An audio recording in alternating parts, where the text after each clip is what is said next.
Welcome to the Motherhood Reimagined podcast, where we celebrate all paths to motherhood. I'm your host, Sarah Kowalski. Whether you're contemplating becoming a single mother, trying to be one, or already raising kids, this is the place for inspirational stories, expert advice, and informative guides celebrating those who didn't follow the rules as they share the heartache and joys of their paths. Be informed, be inspired, because you do not need to feel alone.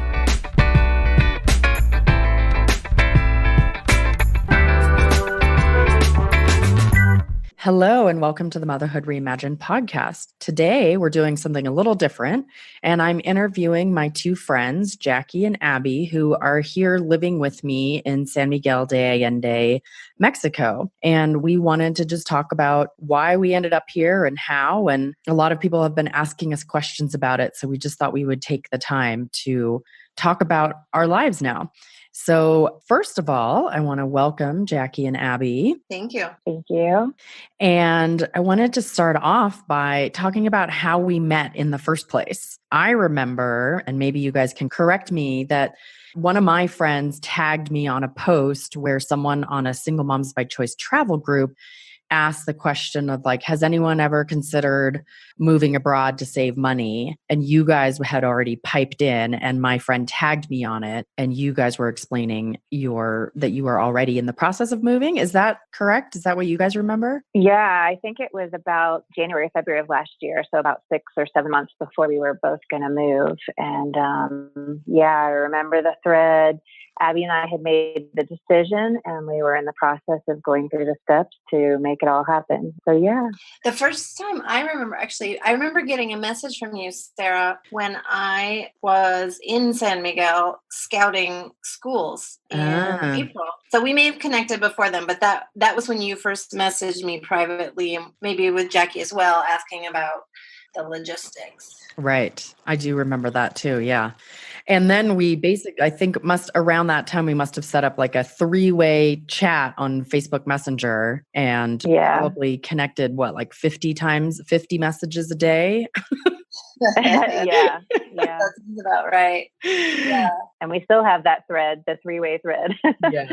Yeah. And Jackie and I actually connected when we were both, she was pregnant and I was trying to conceive with our oldest kids, who are now 8 and 7.5. Wow. That's amazing. It's funny. I can remember back then when my oldest was a baby, there was a thread on the SMC forum about sending your kid, having immersion in another language. And it kind of came up back then how I was like, I'd love to live in another country. And Abby was kind of like, I'd love to go for a camp for the summer somewhere and have my kids learn Spanish. So it's funny. I can remember that from so many years ago. That's cool. So now we are all here in San Miguel, and I wanted to start by sort of reversing way back, or not necessarily way back, but having you guys paint me a picture of what your life was like with kids before you moved. So I know, Abby, that was in Brooklyn for you, and Jackie in Florida. Do you want to go ahead and start, Abby, and paint me a picture of what your school days look like and, drop off and pick up, how much you saw your kids, commuting? Yeah. So I would wake up at 5:15 every day, work out and shower, then get the kids up and leave the house with my older daughter by 7 a.m., assuming that the nanny wasn't late, which she was usually a couple days a week, in which case I would be waiting downstairs in the lobby with the baby and my older daughter anxiously tapping my foot. And as soon as she would arrive, my older daughter and I would race off to the train, as much as you can race with a young child, which is actually not that much. And, drag her up the stairs to the subway and ride the train, and then the slog from the train to school. She went to school in the building where I worked, so that was helpful. And then I would just try to race through each day, working through lunch, to make sure that I could leave work on time at the end of the day to be home to meet the nanny, because I only had her for 10.25 hours a day, which felt really long, but somehow there was just never enough time in the day. So it was stressful getting my older daughter back home again, because by then she was usually tired and even slower. And I just felt like I was so on all day for other people's kids that by the time I got home to my own kids, to spend time with them. I didn't have much energy or patience left. So then we were racing through the dinner routine, bath, bedtime, hoping I could get them to bed before I could cook dinner for myself, clean the kitchen, pack lunches, and finally relax for a little while before I went to bed, early enough to be able to get up and work out before work again the next day. Ugh. So I felt pretty stressed out and I wasn't the mother that I wanted to be as a result. And can you talk a little bit about how much you were spending on childcare and like your support network in the US? So I had a nanny share, which helped lower the cost a little bit, but it was still $550 a week for the nanny share, and then $20 an hour for a babysitter. I tried to have a babysitter every other Friday night, but of course, at $20 an hour, it added up quickly. And then I had an after school sitter for my older daughter 1 or 2 days a week. If she had swim class or something else, I was able to share the after school sitter with the same family that I shared the nanny with. So that helped a little bit. So it was $10 instead of $20. But even so, my childcare costs were exceeding the cost of my housing every month, which was pretty stressful. Oh my gosh. And my support system was amazing. The nanny was great. We had been with her for a number of years. The nanny share family I'd been with for 7 years. And, I felt like we were raising our kids together. And I had a very close friend who lived downstairs in the same building. And we rode the train together most mornings. And I could always count on her in an emergency to show up for me at a moment's notice. And, if we had a stomach bug, they would go get Gatorade. They would come on the weekends for breakfast in their pajamas. So the support was not always cheap, but it was great. And I do miss that. And Jackie, can you kind of paint us a similar picture of what your life was like in the US before moving? Yeah, sure. First, I want to back up to when my son was first born. So I had a toddler. My daughter was 2.5 when he was born. And I had a newborn, and I was consulting, working in an office that was far from my house. And my commute every day was like 45 minutes to an hour one way. So, and when my son was first born, he had a heart issue. So instead of sending him to daycare like I was originally going to do, I had to have a nanny just to be able to monitor his heart and different things. So my expenses definitely went up for childcare more than I was expecting. And I was breastfeeding. So I had to get up super early in the morning. I can remember getting up at like 5 every day, breastfeeding, getting myself ready, getting everybody ready, and then my long commute to work. So it was long days, and it was definitely stressful then, like for the first 2 years of his life. But things did get better. I accepted a remote position, working from home full time. And honestly, even though I took a huge pay cut to do that, the flexibility was really worth it. And in the back of my head, I really did think, okay, this is my first step for me to move abroad somewhere. I didn't necessarily know it was going to be Mexico. Back then, I was thinking of Costa Rica and some other stuff that I was researching. But yeah, so I took that job, and it definitely brought stress down because I didn't have the commute that I did. And I could take my daughter to elementary school, 45 in the afternoon, which was great flexibility. So for childcare, I never went out in the U.S. Maybe like one time a year, I would get a babysitter on a Saturday night and go out with my single friend to dinner. But like Abby was saying, at $15, $20 an hour, it wasn't enjoyable to be at dinner because I was like, and that's not fun. So I definitely didn't have a great balance as far as getting me time at all. So that was part of me wanting to move to Mexico as well. Yeah. And I'll just share what my life looked like. So I was living in Oakland. I've been self-employed for quite some time. I was writing a book the first 2-3 years that Aiden was born. So I was kind of scrambling, trying to set up as little childcare as possible, having someone come between his naps and frantically working and then trying to work while he napped. And then when he finally started daycare, he sort of went 8 to 1:30, I think it was. And then he would nap until 3. So I'd work all of that time.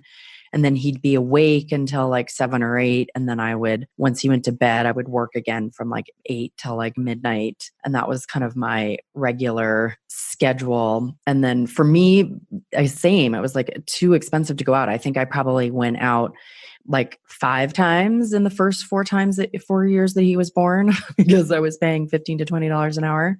The one thing I did allow myself to pay for is I've been practicing Qigong for about 15 years, and that is my like ultimate self-care. So I sort of took the debate out of it for myself. And no matter what, if my teacher was teaching, I was there. And that was the one thing I kind of gave myself permission to pay for as something for me.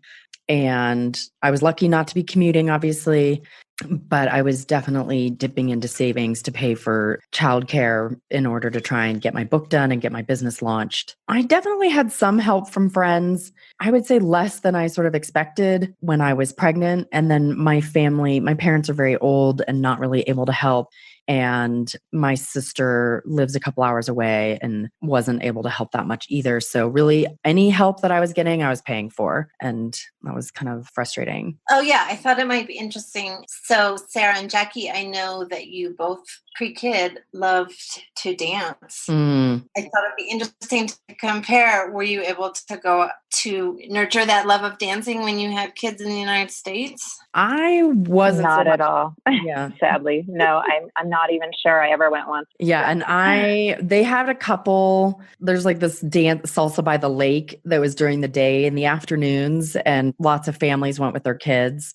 So I went to that a couple of times, but I think going out at night dancing, like when I first started dancing, I was going like out like 5 or 6 nights a week. And by the time before I had Aiden, I was probably only going out like 2 times a week to dance. But yeah, that definitely fell away from my life and felt like, again, yeah, something I couldn't afford to pay for unless it was like a family friendly event, which I was lucky there was some of those, but not too many. So moving forward, I wanted to just flash forward and have you guys describe your lives now here in Mexico in contrast. So Abby, do you want to go first? So my children are both in the same school now. They're in a private Waldorf school in Mexico. They take a van to school every day. It's about a 10-minute walk from our house to the van stop. And then I walk home and I have, I think, 7.5 hours to myself every day. And I am currently taking a class to become a pediatric sleep consultant. I'm a pediatric nurse practitioner by training. So I'm hoping to start a remote business with that once I finish the course. I also take a Spanish class once a week, private tutoring for $10 an hour. And I have been volunteering at CASA, which is an amazing midwifery clinic. I ended up leaving, but I'm hoping that might turn into some pediatric work in the future. Oh, and I'm also working part-time for an online company answering health-related questions for new and expected parents. So I'm working, but not very much. I'm underemployed for the moment, but I am really excited to be starting my own business. The first few months here, it was really nice to have more downtime. And now I feel like I'm a bit more ready to be busy with work, but I also go to an exercise class twice a week. I just started doing yoga a third day a week. I usually have a morning coffee break with moms from my school once a week. Often have lunch out once a week with one or both of you guys or other friends in the neighborhood. So I'm much more social than I was before, at least in terms of social things without children. I was pretty social with kids back home, but of course it's different having social plans with kids because you're not going to have an uninterrupted conversation. Absolutely. So I feel really low stress now. I love that I have plenty of time with the kids after school and in the evenings, and that I still have enough time that I can also have social plans out once or twice a week. The 3 of us generally have dinner out every Saturday night, which I really look forward to. And since San Miguel is such a great eating town, it's been so much fun trying a new restaurant every week. And that's been really nice for me, especially because I do miss New York City, and eating was a thing I love to do in New York, although I rarely got to try new places. So yeah, life feels way less stressful now and more social. And I do feel like I'm also a better parent as a result. I'm more patient and I enjoy my time with my kids more because I am more recharged. Mm-hmm. And Jackie, can you tell us about what your life looks like now here in contrast? Yes, it's definitely different from the United States. But of course, one of the things that has still stayed the same is I still have my job. So I am busy with that during the day, during the week. But we really love it here. We live in a condo building that has a pool. So that's been great for my kids and for you guys to come over and go swimming. That's been great socially. So that was nice. We didn't have a pool in Florida, although we had the beach, of course. And, when we first got here, the first few weeks, I was just like, I felt like I was dropped into a fairy tale. We were staying at our Airbnb and it was great. The weather's so wonderful that we would keep the balcony door open 24/7. And there's not a whole lot of bugs here, so not a whole lot of bugs came in. And it was just nice to hear the bells from the parroquia, which is the church here in the center square. And of course, we had a beautiful view. So it was really amazing. And I would always walk around. There's so many colors here. Mexico is very colorful. San Miguel is very colorful. And the food here is amazing, as Abby said. And one of the biggest things, as Abby had mentioned, that I really love is I have a standing babysitter every Thursday and Saturday evening, which I didn't have in the U.S. because it was hard to afford in the U.S. Our babysitters here are between $3 and $7 an hour. So very affordable. So we can have them more often, have a better, more balanced life because of that. So that's been one really great thing here to lower stress and have me time. Also, some of the things like getting a massage here or a pedicure here, way cheaper than the US also. Massage is about $20 an hour, pedicure, $9 or $10 an hour. So those are nice things to do too.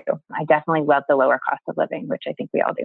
Otherwise, school, my kids go to an international bilingual school here that is in this, within the ring road, basically. So we can walk from where we live, whereas I know Abby's is about 20 minutes drive out of town.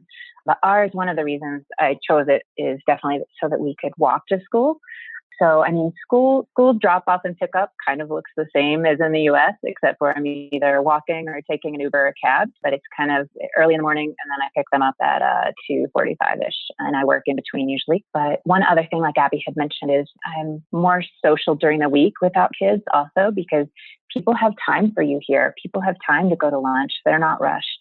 People have time to get coffee in the morning and just chat for an hour. And then I go off to work, come back home and work remote. And that's just been nice too. People don't have that kind of time in the US, really. It's been great. That's a really good point. Just 6 to 8 weeks out. And that is just where you get a birthday party invitation on a Wednesday for the following Saturday. And plans are usually made within a week. There's no social calendars. You just say like, what are you doing tomorrow? It's so nice. Yeah, I agree. Yeah, I feel like that's a huge, I remember in the first few weeks, I was really late to take Aiden to school, which our school doesn't do any sort of lockout, so it's okay.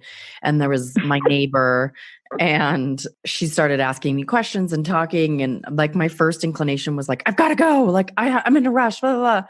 And I just felt myself like something sort of wash over me. And I was like, no, stopping and connecting is what's important here. It does not matter if you're late, just calm down. And, I just sat and chatted with her on the street corner for a while and sort of got Aiden to school when it was time or when we were done. And I just feel like in general, yeah, it's like on the weekends, we hang out with people and their whole families. That's one of the things that really strikes me is that we often go out to this restaurant that you guys come to that's out in the country where it's very safe for the kids to kind of play on their own, or we just sit in a big group and various parents kind of jump up and take a turn playing and supervising the kids. But oftentimes that's with couples and whole groups of families, which I feel like I didn't do that much in the US. It was each parent was overscheduled or had running and fitting in their own thing. So they rarely came together as a whole entire family. And that's something I really love. I'm curious if you guys feel that way. Yeah, just relaxing is more important here to Mexicans. They can just relax and do nothing and just be. And it seems like that's one big thing that's missing in the United States. People don't always just relax on the weekend and just be because there's too many things to do. They don't have housekeepers or cooks or whatever we might have here that makes our lives easier. So they're constantly on the go and scheduled. Yeah. Yeah. I really noticed that with birthday parties too. In the United States, they're usually 2 hours, super scheduled. At this time we'll do the activity, then we'll have cake, then we'll have pizza. at 2:00 sharp, the party is over. And here, they say this is at 2. You show up at 2:30. The party actually starts at 3, and it's still going strong at 8:00 when you finally drag your kids home. And the adults are sitting down drinking and grilling food, and the kids are running around playing. There are no scheduled activities. There might be a bounce house or something, but there's no craft. There's no. It's just it's a whole family, whole day affair. Mm-hmm. No ending time for the fiestas here. We set an end time in the U.S., but Mexicans never do. Yeah, and they don't worry about bedtime either. Nope. Some of our Saturday nights out will be at the restaurants late at night and see whole families there. But the Mexican kids are behaving and sitting well, not on screens. And I know my kids would be having a meltdown at that hour. So yeah, as a sleep consultant, I want to say that I do not go along with the Mexican style of bedtime. And my kids still go to bed on time, but I'm a rarity here. Cultural differences. It reminds me of that time, Jackie, when we went out dancing and it started at 11 p.m. and there was that whole entire family that came in with like a 6 and a 10-year-old. And we left at like 1 and the kids were still there, so well behaved. The whole family was dancing. The kids were just watching. It was like a nightclub. It was amazing. Yeah. Yep. I remember. Yeah. So I just wanted to add a few little details about sort of how my life looks here. So my kid is in a school that's probably a 10, 15-minute drive out of town, and I drive him myself, which cuts into my time pretty radically, but it feels worth it to me. And then I often will have a babysitter in the afternoons so I can get a couple more hours of work done. And then I still kind of have that after my son goes to bed working, I just have more things I want to do. And luckily I love what I do, so it's not too hard for me to stay up late and work on stuff. But I have really gotten a very clear routine here where like I go to the farmer's market on Saturday and I get my vegetables and my food and my meat and milk. And then I have a cook that shows up on Mondays, and she basically spends 4 hours and cooks like more food than I can eat in a week. I usually like end up freezing half of it. Then we have sort of our routines of what night we go out, what days we have babysitters, all that kind of stuff. We often will like meet up with friends in the afternoon to go to the pool. And then I'll come home and work again afterwards. And then I also have a cleaning lady, which I think you guys do too. So I feel like I have actually a very short school day, because when we left the US, my son was in school 9 to 5. I could leave him. And now it's like by the time I get home from driving, I have like 10 to 1:30. I just feel like I've taken all these huge things off my list, like cooking and cleaning the house. So it still feels like there's more time, which is awesome. And then, as I mentioned, like on weekends, I feel like I'm doing activities with whole families, or, we meet at the park sometimes, all of us, and then wander into town for lunch and meet back up at your pool, Jackie, or I go to another friend's house for a pool, and there's big groups of families and kids, and just generally a really family oriented life here, and lots of fun. Now I'm starting with a Spanish tutor who comes to my house. I'm starting to go out dancing again, and I'm going to actually start doing private lessons just to have an hour straight of dancing. And that teacher will come to my house. Again, those are like, $10 for an hour of Spanish, $10 for an hour of dancing, really cheap childcare. So yeah, it's just really nice. Yeah. And another just sort of like, I got back from being in the US for a month, and I got home to a flat tire, and I have this like handyman guy that will help me with stuff. And I texted him and was like, how do I get it fixed? And he was like, I'll be there in 10 minutes. And he came and he picked up my car for me, drove it, got the flat tire fixed, and brought it back to me. And I think between the tire getting fixed and his time, I spent like $10. So just That's stuff so like awesome. that, where it's like so simple. I was like, how am I going to deal with this? I have this kid who's jet lagged, and we have no food in the house, and I can't even drive. And I was just like, this is why I live here. Yeah.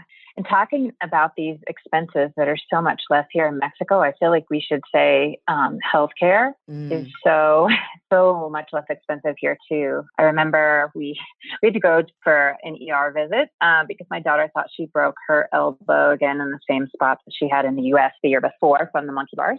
And we went there and everything, total bill with an x-ray was like equivalent to 60 American dollars. Or in the US, that would have cost me, hundreds, if not $1,000 something dollars, even with insurance. So we do have insurance here, but we pay outright to begin with. And it's just affordable. And you don't have to worry about, oh my gosh, should I take them to the ER? I can't afford it. I really don't want to do this. I can remember my kids both had like some kind of cold or something in the US or ear infections. Took them both to our doctor there. And I have insurance through my company, and just the copay each was $125. So there I am, $250 in just to see the doctor. Mm-hmm. Then they do tests, and then we get the medicine after. So at the end of the day, like $500 or $600, right? Just for a cold or ear infection. Whereas here, the first time they both had an ear infection at the same time, actually, we went to the doctor. We went to a little more expensive doctor here, and she was like $20 total. And the medicine was maybe $10. So it was like $30 total. I got that all taken care of. Now there is a walk-in doctor here where you can pay like $1.50 to see the doctor. So that's even cheaper. But wow. Anyways, I just want to mention that. Yeah. We had an ER visit, $20. It was amazing. Yeah. Yeah. So it's things that you don't have to worry about here really brings your stress level down. And you don't have to worry about if somebody gets sick, how much is this going to cost me? Because it's affordable here, which is lovely. Yeah. And good quality for the most part. I think it takes a little while to find, like as in any place, find the doctor that feels like the right fit. But for the most part, I feel like the quality is really good and not what we would sort of imagine as like, oh my God, healthcare in Mexico. I don't know what your guys' thoughts on that are. Right. And I would agree. And one of the doctors, or a couple of the doctors that we've seen are bilingual. So that's great too. Don't have to sit and explain it in Spanish. I know one was actually educated and did her medical schooling in the U.S., even though she was from Mexico. So yeah, so far we've had pretty good quality healthcare. I don't know if Abby agrees totally. I've struggled a little bit with the healthcare. Everyone is lovely, but I do think Mexico is a few years behind America in terms of the protocols for handling certain conditions. As I mentioned, I'm a pediatric nurse practitioner, so I'm perhaps a little too well educated. And then my daughter had a health issue actually while we were in the States for Thanksgiving, and the doctors in Mexico have not been following the protocol that the doctors in the United States have used. And I also felt like they handled a health issue that I had with medicines that were 20 years old. So I have not been 100% comfortable with the healthcare here, but I think for the most common things that you're going to encounter, I think it's mostly fine. They're definitely antibiotic happy here.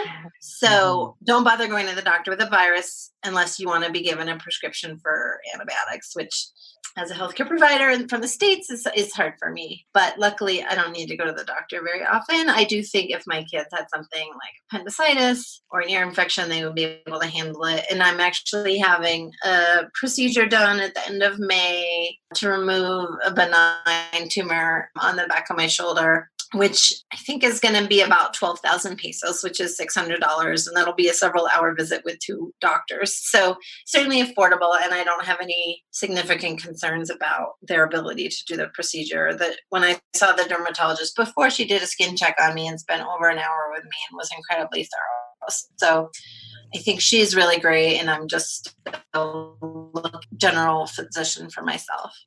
Yeah. 2 other things I wanted to mention different from the U.S. healthcare-wise is they make house calls. Not all the doctors, but some of the doctors will make house calls here.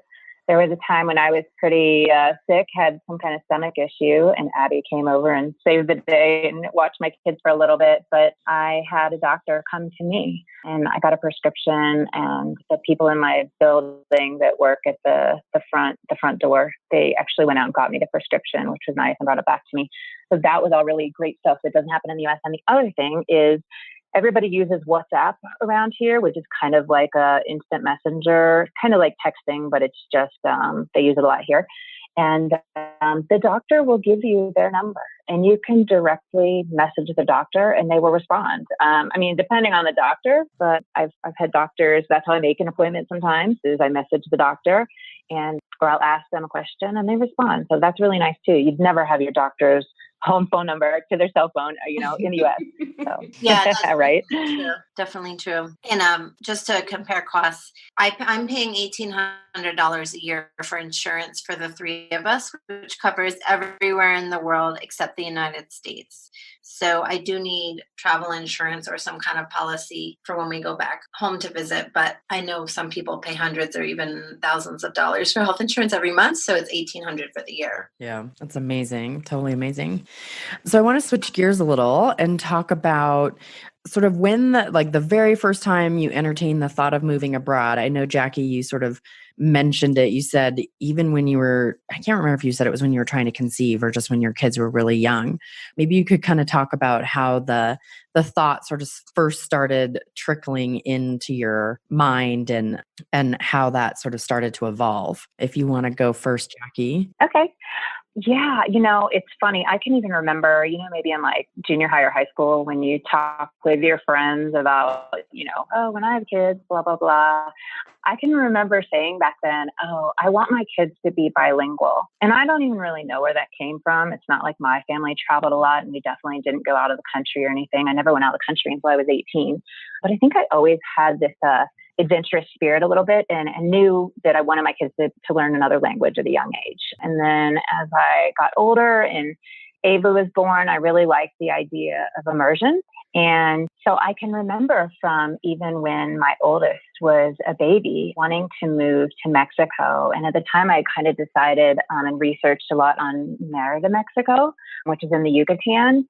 And I was an independent consultant back then, and I was talking to a company, and they were about to possibly get a remote contract, a 1-year remote contract, and they wanted to hire me for that if they got that client. Now, it turned out in the end, they didn't get that client, but it took a while, and I was kind of planning, okay, if I get this client for a year, we're going to move to Merida.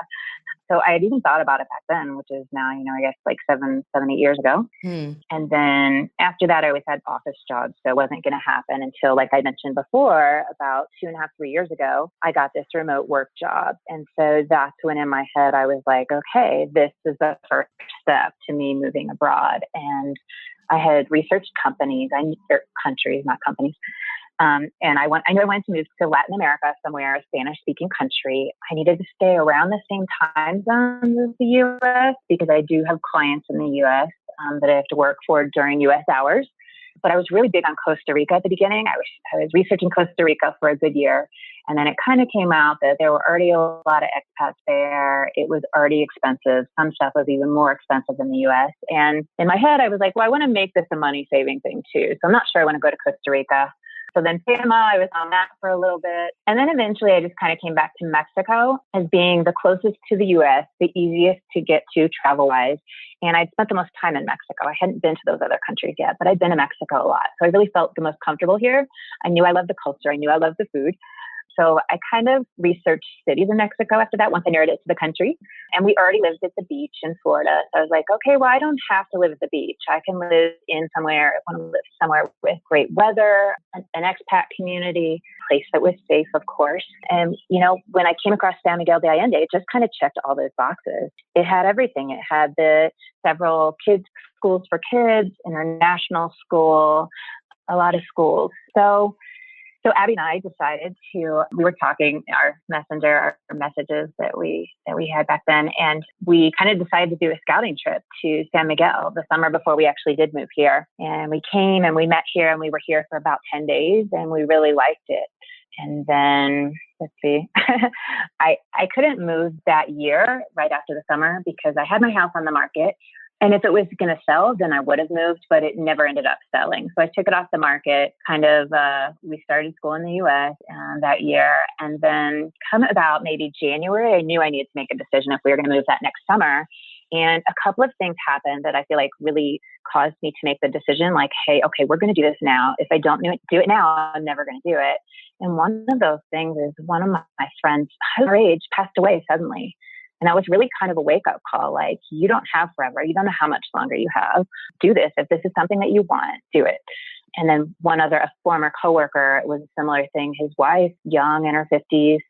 ended up getting cancer and passed away shortly after that. It was like January, all in January that year, summer and January. And that's part of really what made me make the decision, like, okay, I'm going to do this. I'm going to take the steps to make it happen. I just need to figure out what I need to do, and we're going to go. We're going to go that summer. And then we did. We moved that summer. And Abby, you and Sarah came too a couple months later last summer. So that's my story. Awesome. Thank you for sharing that. And Abby, can you cover kind of the same? What was kind of the first inkling of the thought and how that developed into you actually moving and deciding on San Miguel? So it's funny because I actually don't remember Jackie and I talking about it when our kids were super young. I just know that she was on a conversation with a third SMC mom talking about international travel, and she invited me into the conversation. And at that point, I was really happy with my job at the school, but I had summers off. And so I thought, great, yeah, let's talk about immersion travel. I have the whole summer. We could do something great, and then I'll just keep my job, which I wanted to keep in part because my kids could go there, and it's a very desirable, highly they would have the opportunity to go there by me working there. And then I remember it slightly differently than Jackie in that I remember we were talking about, let's do a trip somewhere. And we were looking at different language schools. I think one in Costa Rica, one in Panama for a summer trip. And then the language program for kids that looked the best was San Miguel. And so I don't remember thinking at that point that I was going to move there, but who knows?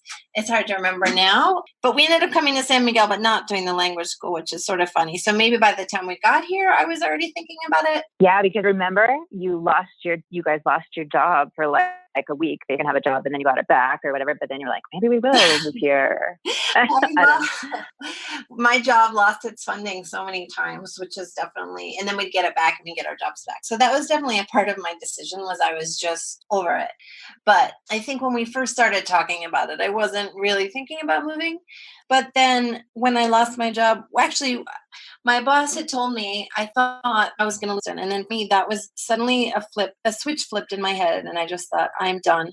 But the idea of getting another job in New York just sounded exhausting. I had been in my job for 12 years and couldn't imagine starting over and investing in a new community. I was just really burnt out. So I started thinking more seriously about Mexico. I remember going for a pedicure in New York, actually, and speaking Spanish with the person who was doing my pedicure. And it just made me so happy. And in that moment, I just knew I was going to move to Mexico. And initially, I was hoping to just do it for a year and and ask for a sabbatical for my job. And my immediate boss, my clinical supervisor, was supportive of that. But unfortunately, HR said I couldn't do it. And so when she said no, I knew that my choice was clear. I was going to pull the plug and quit and just, take the leap and hope that the net would appear.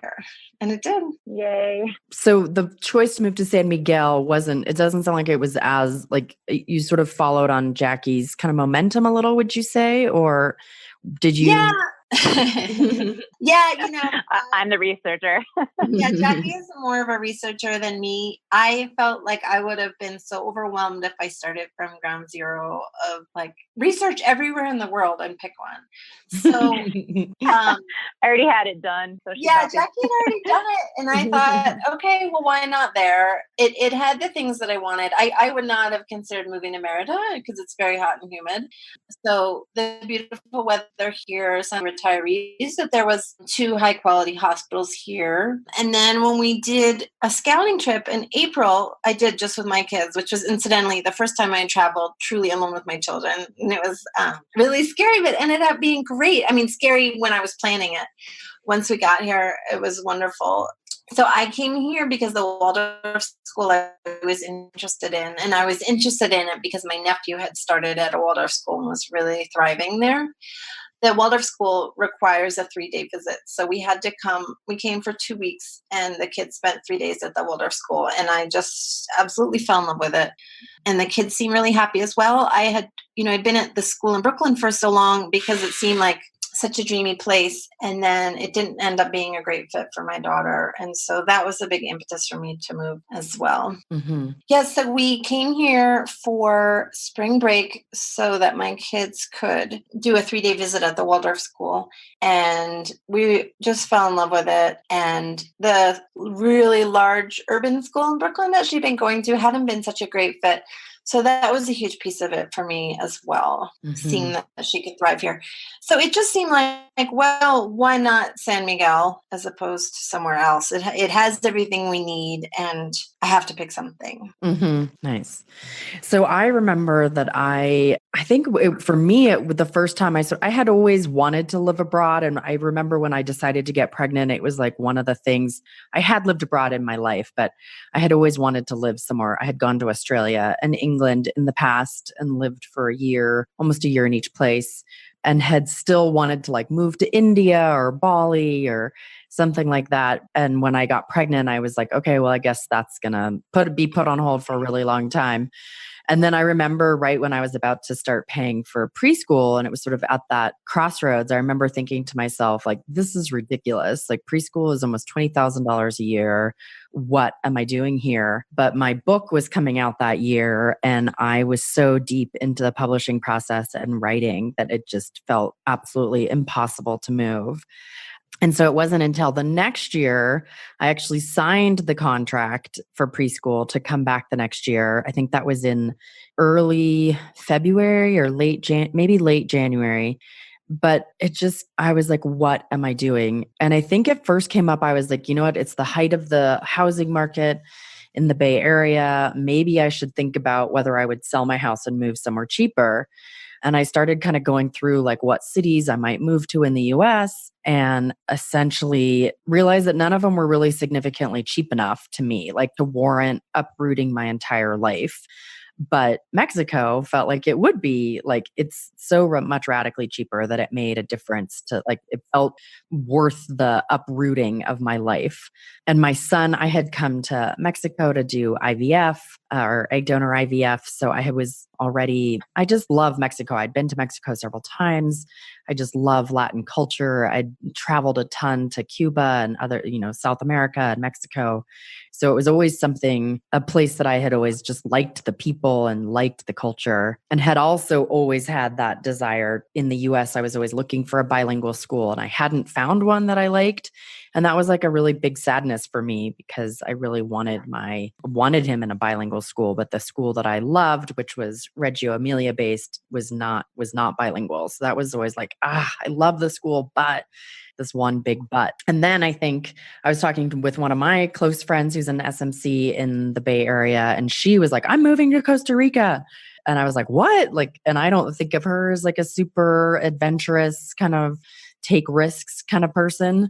So it kind of just really like stopped me in my tracks. And I was like, you know what, I really have to think about this. So she and I started talking about it. And then she was the person who tagged me on the conversation on the single moms travel group that you guys were on. And I was like, just started doing math and was like, what am I doing here? Like, this makes no sense. And when I realized how much I could rent my house for, that was a really big piece of the puzzle of like realizing that it almost felt to me like it came to a place of, I can't not do this because it is the smartest financial move on the planet. And I had coincidentally heard of I agree. Yeah.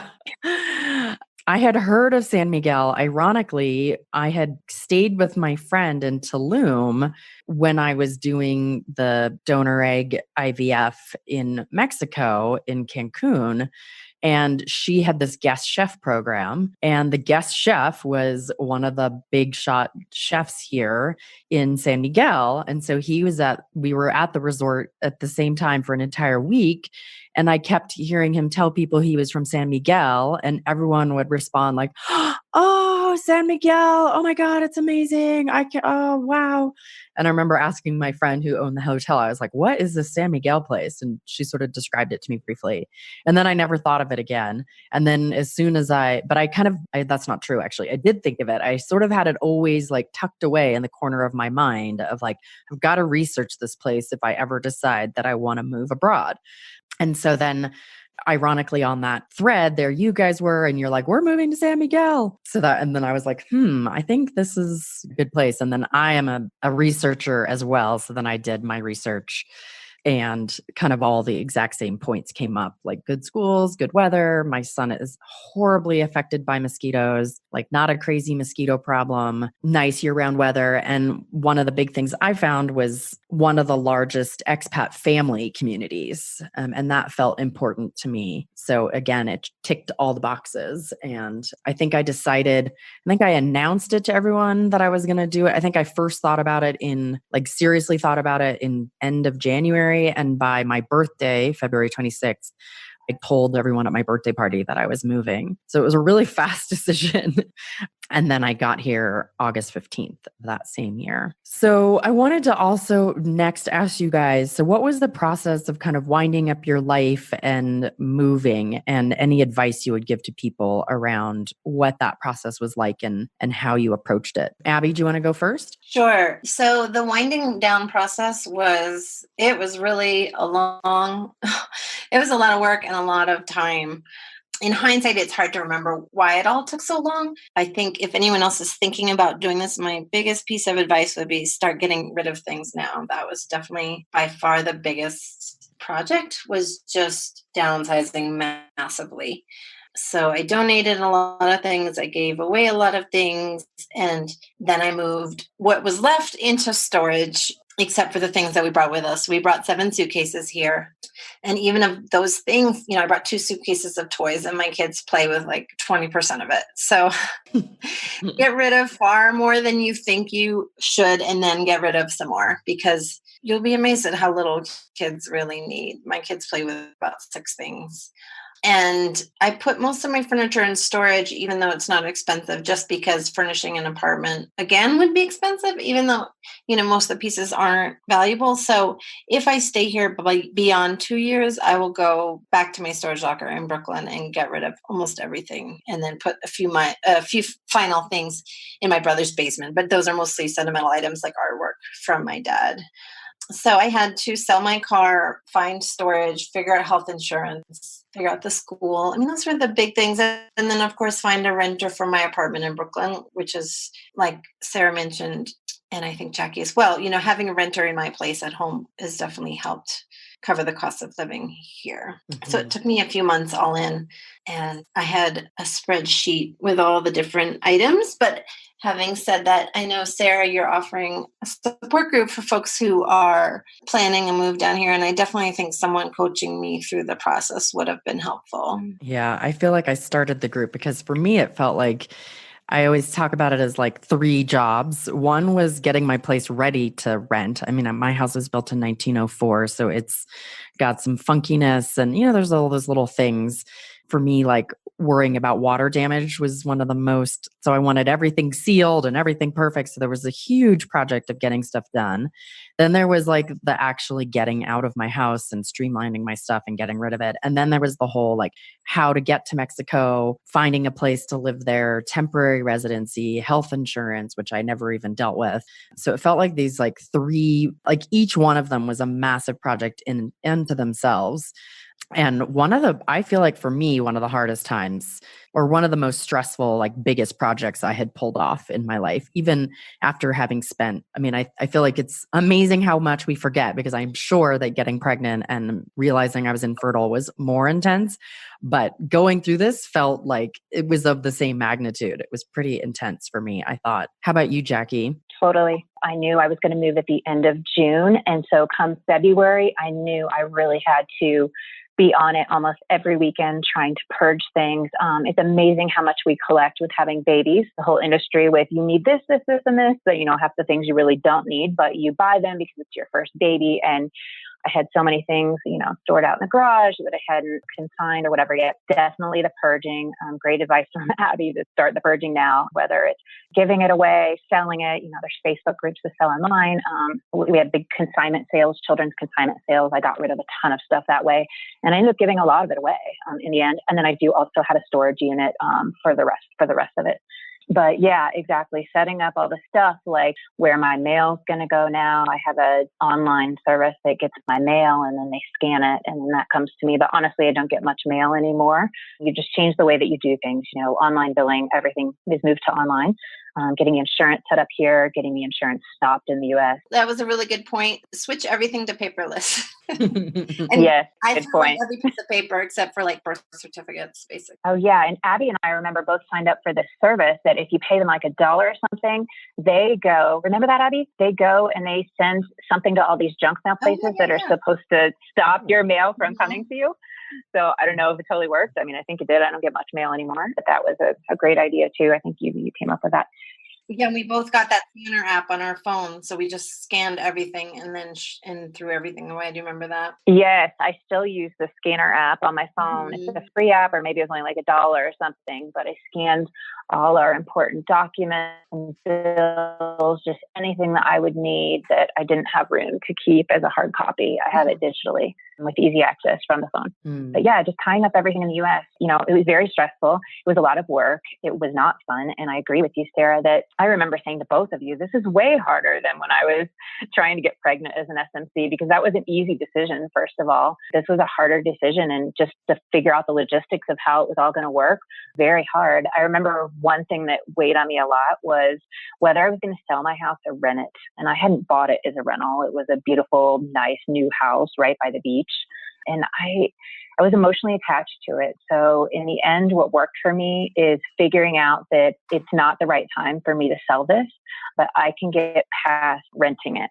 I had to get over the fact that, renters might destroy my wood floor, or I don't know, just all those little things that might happen. And at the end of the day, I had great renters this year and it all worked out. And like both of you, it was a great income. It paid my mortgage and then some. So it helps me here too. So that's my story. Yeah. And I just remember also like people around me while I was going through it sort of being like, what if you're not making the right choice?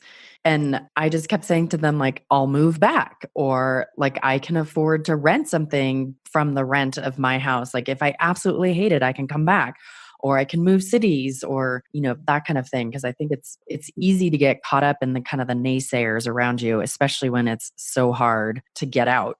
Yeah, exactly. And how about thinking positive to them? Like, what if it does go right? What if it is amazing, instead of listening to all the naysayers and about the dangers of Mexico or whatever. And you definitely can't listen to people who aren't on the ground living there, who have never even been to Mexico. What do they know? That's why we joined these great Facebook groups for Mexico and for the city, Mexico expats, and for the city that we're in here. And those are the people that are here on the ground. So listen to them. Don't listen to the naysayers. Yeah. And how satisfied do you guys feel like you've been with life here? I know we all sort of sung its praises of all the like parts that are easier, but just sort of as a general, how would you say how satisfied you are with the choice you made and where you're at and how it's unfolded? I'm overall very satisfied. I just love the different pace of life here. I don't feel like I've figured it all out yet. I think I'll be even more satisfied if I can get a successful business off the ground. There are certainly things that are challenging about it, but as we continue to hear more and more stories of school shootings back in the States, I honestly have no regrets about my decision.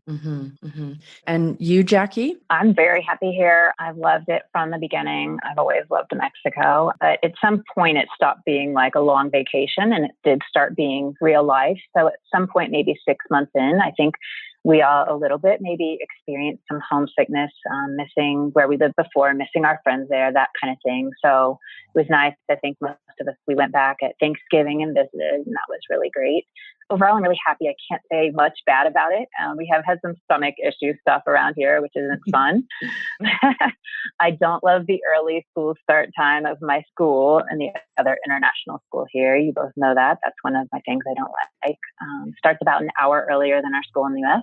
And honestly, you guys both know this, but my daughter, she was 7 when we moved, 8 now. She had a rougher adjustment than I expected, like much, much harder adjustment than I expected. And part of that was due to a sickness. She was sick for about 4 months. Part of it, I didn't know what was going on. And then when it finally got diagnosed, it was also hard to get rid of. So that for me probably has changed things a little bit. And as you know, I'm possibly moving back this summer in the next couple of months, moving back to the US. But it's not because I don't love San Miguel. And all the things here. And I mean, this is the fastest community that we've ever made here. You know, you guys first, of course, but you know, with expats, everyone's kind of in the same situation. Everyone wants to make friends with other families, have kids for their kids to play with. Everyone wants to meet people, which is different from the US when people already have their friends and maybe they're a little more closed off to meeting and hanging out, or they're too busy and people here aren't. Awesome. Thanks. Yeah. And I would say I've been really happy. I feel so much more relaxed and just generally, I feel like I walked into this, like there was a pre-screening of the people who move here because it takes a certain type of person to kind of put your life on hold or give up like the status quo and move somewhere completely differently. So I feel like there's already that similarity with all the people. So even though there's a lot less people to meet, it's a really small town, both Mexicans and expats, but there's, I don't know, there's just this underlying similarity that I feel like we all have. So it's been very easy to make friends and to really feel connected with people. And our school here is in its beginning stages, but I've been really, really involved in getting it, in putting in my input. And I feel like we're like building now my ultimate dream school of like a Reggio Emilia project-based school. And, you know, I would pay thousands and thousands, you know, $20,000, $30,000 a year to have the equivalent school in the US. So that feels really awesome. And then, yeah, every time I see a school shooting, I'm like that, you know, people complain about the safety of Mexico and worry, but I think we're in a pretty safe place and the violence that there is very targeted and feels also very similar to what I was dealing with in Oakland with a lot of gang violence. But the thing that you're not going to ever get here, at least as far as I can tell, I don't think there has ever been a mass shooting in Mexico in the same way of like walking into a school and shooting kids. And that, it's like sometimes I waver of what I want to do. And I always come back to that as like, oh my God, we are so much safer here. And yeah, it makes it hard to feel like I could ever go back. Yeah, no, I mean, just in the last week, all these recent school shootings in the US has definitely made me question my decision to move back. So, I mean, you know, if you talk about your heart versus your head, like, you know, the logical thing to do, and in my head, like, it's not smart to move back. Why would I ever do that? It's not a good financial decision, blah, blah, blah, all of that. But in my heart, I miss our beach life there. I miss our friends there. My kids miss their friends there.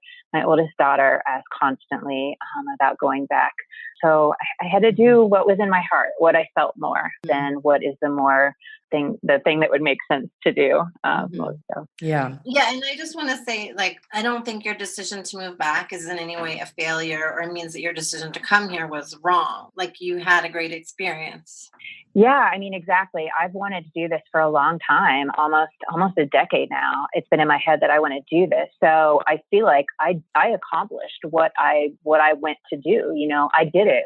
We all did it. You know, we made it happen and we moved here, and I've had this great experience, and so have my children. That's invaluable, and I'm really thankful for that. And I'm okay with having that experience for a year. I don't have to have it for 2 or 3 years. It's been great, and I'm glad I did it. And now I feel like because I've done it, I won't have this nagging thing, you know, that I'm not just, you know, okay with being in Florida, living our life there. Like, I've done this, so I feel like that's what allows me to go back and then be content with my life there. Nice. Abby, do you have any thoughts right now of how long you think you're going to stay here in Mexico? Good question. My apartment is rented out in Brooklyn for 2 years. So we have a bit more than a year to go on that. And, you know, I'm really kind of giving myself permission to not make a decision right now. I think a lot will depend on how my work is going. I would have to be making a lot more money to be able to go back to Brooklyn and not work a full-time job again. Mm-hmm. So I'm inclined to stay here in Mexico unless my business just takes off and I can afford to go back to Brooklyn and not work the crazy hours I was working before. I do miss Brooklyn and I miss our community there greatly. And I don't feel like I have the intensity of the bonds that I had built there over many years. But I think net, my kids are better off here in a slower environment, a slower pace environment where I can work fewer hours. And I have made a lot of friends here. I think it's very easy to meet people. It just takes time, and perhaps, the bonds that I have with friends back home that were made, when my kids were born or even earlier, it's not necessarily possible to duplicate that, and that's okay. And it'll always be special, and we'll always go back and visit. But I think for right now, for my family, it seems like being here is the best, is the best possible choice. Yeah, I feel like it's very bizarre. I made my own internal commitment to stay for 2 years. Having lived abroad in the past, I felt like it took me a year to really feel even remotely settled. So I kind of had that experience from the past and knew that I wouldn't feel like I had given it like a full try unless I tried at least 2 years. And I feel like one of the weirdest things for me is not knowing if I'm going to go back or not. I think I may stay here indefinitely, but I don't really know. And it's definitely, I don't know. It's different than anything I've ever done before, where I just really don't know what's next. But my suspicions are that we'll be here long term, because I feel like you, Abby, unless my business, like I have to make so much money to save for college and retirement and provide the life that feels comfortable for my kids, that it feels really difficult to be able to provide that in the US. And as I said, the danger of the school shooting piece of it also always comes up for me when I'm thinking about going back. So one last question or I guess two more questions. So one, I know we've sung Mexico's praises and living abroad, but I want to make sure we cover sort of the warts and the hard parts as well. So what do you guys think are the hardest parts of living in Mexico? Jackie, why don't you go first so that you can talk about the stomach stuff? Well, I don't want to go into too much detail on the stomach stuff. But, it's definitely harder here. There's no USDA of Mexico here. So there's different food quality standards here. And because of that, and just because of the bacteria and different things that Americans or United Statesians aren't used to, you can get really sick. And like I said, I thought maybe we would get sick and have something for a couple of days or whatever. But my daughter actually got really sick at the beginning. Just to share with you, she had a parasite and I didn't know. And it was awful. And when it finally got diagnosed, I was like, oh my gosh. And I felt horrible for not knowing for 2 months that that's what it was. And then we went through the first medicine and it didn't work and she didn't taste good and she refused to take it. And it was just really hard. Eventually she got rid of it, but that's definitely been one of the really hard things for our family here. But I think possibly most families go through that. And then I've heard, after your first year, then your stomach gets more used to all the bugs around here and there's not so many issues. But that's been one hard thing. I'm trying to think of the other things. I know Abby she's used to New York City, but in the US, I always had a car and drove everywhere. So that's definitely been a change for me, but I don't really think that's necessarily been a bad thing. I got back down to my pre-pregnancy weight here just in the first few months because I was walking everywhere just because I had to logistically. I had to walk more and it's enjoyable. It's enjoyable to be outside more than I was in the US. Maybe paying your bills. I know we had mentioned a lot of the bills you can't pay online here. You have to actually go to the place. It's like 1950s US. You have to actually go to the place to pay the bill. But that's such a negative for me. I mean, again, it gets me out. I kind of don't mind it so much. There's just less conveniences, but it's not necessarily a bad thing. I can't think of really much other bad stuff. Maybe it's very dry here. And I was used to the humidity of Florida. So sometimes my skin feels a lot more dry than it did in the US. And it gets really dusty here because it doesn't really rain at all, like not even once for 6 months of the year here. Basically the fall and winter doesn't rain at all. So it gets really dusty. And there's some of that dust that gets in the air. So I know some people that have like asthma or breathing problems, that can be an issue here. That's all I can think of really. Maybe the language barrier, but I don't even think that's too big of an issue because like you said, there's a huge expat community. So, the city a little bit caters to English speaking people somewhat. And I think we've all made a huge effort to learn Spanish while we're here. I know since I knew I was going to move, I did Duolingo a lot before I came and really practiced on it before I came. I did a school here at the beginning when I first got here. And now I have a tutor that comes twice a week. So we get by with the Spanish. So it's not a huge deal. Awesome. And Abby, anything you would add? Well, it's interesting, again, with my medical background, although I'm definitely aware of the dusty, dry air. New York was so bad for asthma, and I don't know a single child here who has asthma. So I think the air quality is definitely an issue for some folks, but it seems like it's more targeted to the older folks. I think for retirees, especially folks with COPD or heart issues, that the altitude plus the air quality could be an issue. I know that stomach issues plague people in general. I think even Mexicans, some of them just take an antibiotic once a year to make sure they don't have anything. We've been pretty lucky. My older daughter, well, she ended up having a health issue unrelated to Mexico when we went back to the United States. She had an autoimmune thing, a short-lived, but it was stressful that I couldn't find a doctor here that knew how to handle it. So that was hard. And she did have some stomach issues, and I'm not sure if it's from that autoimmune issue or from a parasite. I ended up treating her with diatomaceous earth, which is like a sort of a natural remedy, and that did seem to help. I think, one of the hardest parts was she was not happy to be here. I think the nature of being a kid is that you don't really get a vote in where your parents decide to live, but that's automatically going to predispose you to not really liking the new place. I mean, hopefully you do, but the lack of control in a parental move is tough. And, my daughter was homesick and I felt bad about that. And I think especially when she wasn't feeling well, and my two kids were raised with this other family that they saw every single day for their entire lives. And that was really, really tough. But that would have been true if we had moved anywhere that wasn't specific to Mexico. And has that resolved at all, Abby?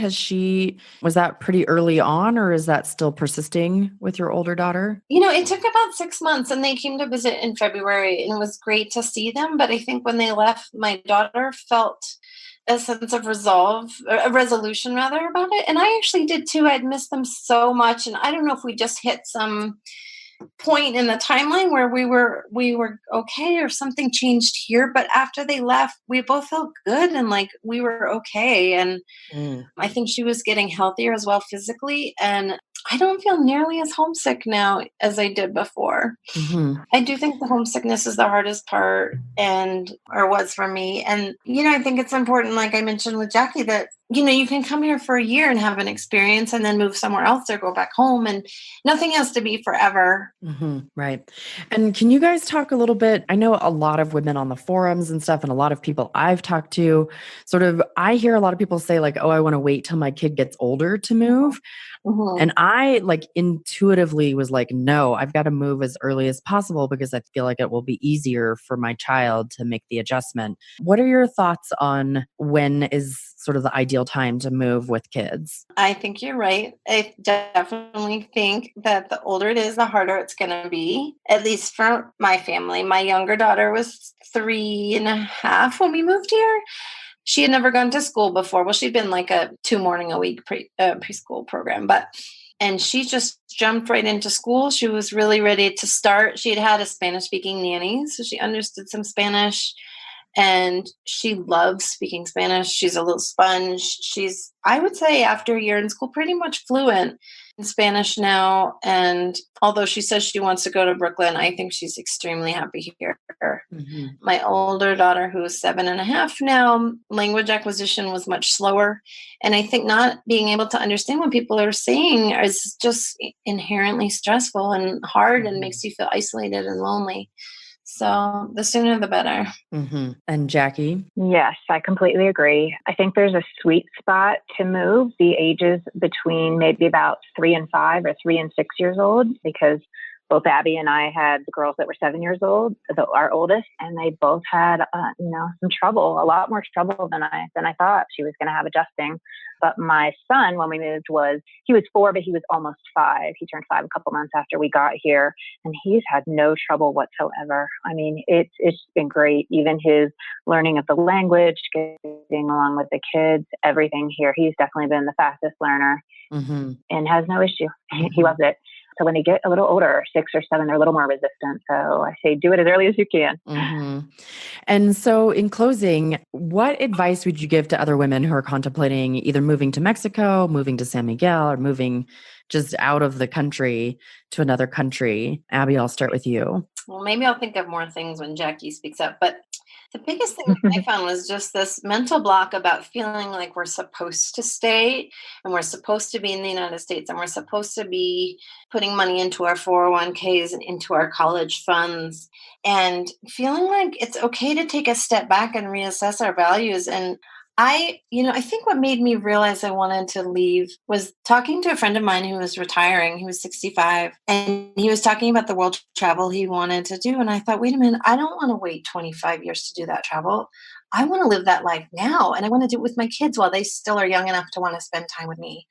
And the money part, I'll figure it out. I really believe that if you can open your mind up to creative solutions, that there's a way to do it. And you know what? If it turns out I'm wrong, then we'll go back and I'll get another job, and that'll be okay too. Mm-hmm. I think that's awesome advice. Jackie, what advice would you give to women? Yeah, great advice, Abby. I really agree. We don't have to follow the path that society tells us we have to follow. And us as SMCs, we've already done that. We've already gone against what they tell us we have to do. And we've had these children on our own.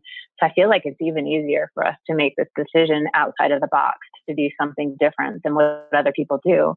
And I don't even necessarily think that you have to have a job to do it because the cost of living is so much less in Mexico or some of these Latin American countries or Bali or whatever. If you have a house that you own in the US, you could rent it out, and you can live on that rental money.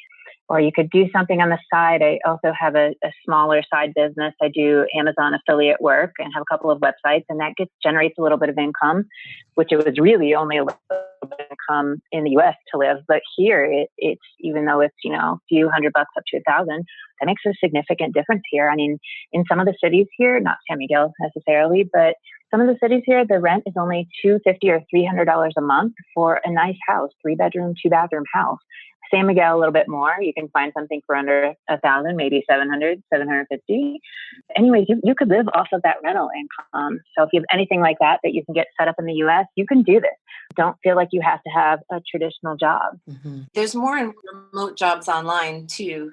So if you have a skill, don't assume that you can't find a way to work online remote. Right. Yeah, there are several companies that you can teach English. If you're a native English speaker, you can teach English to children online on the other side of the world. And we have friends here that do that. And you can make, several hundred, $2,000 to $2,000 a month doing that. And that's enough to live here, even if it's not enough to live in the US. So there's a lot of people that we know that do that kind of thing. Mm-hmm. Some require a 4-year degree, not necessarily in English or anything, and some don't. So you can look into different things like that to do remotely. Mm-hmm. And then just the one other thing that Abby mentioned as advice is if you think you're going to do this, start purging now, because it's unbelievable. You don't even know how much stuff you've collected in your house, out in the closet, in the garage, everywhere. There's so much stuff that we accumulate out there. And so start getting rid of it. It'll feel good too. Yeah. Yeah. So I want to thank you both so much for joining me. It's been so much fun. I have heard most of your stories before, but it's just really fun to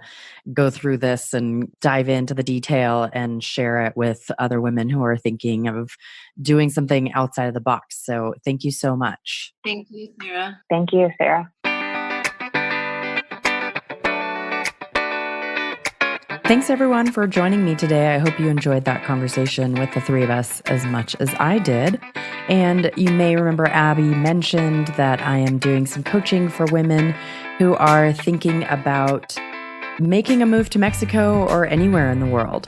So if you'd like to join either a support group or get some private coaching with me, just have a support system, there's a lot to do to move abroad. There's a lot to think about when you're trying to make the move.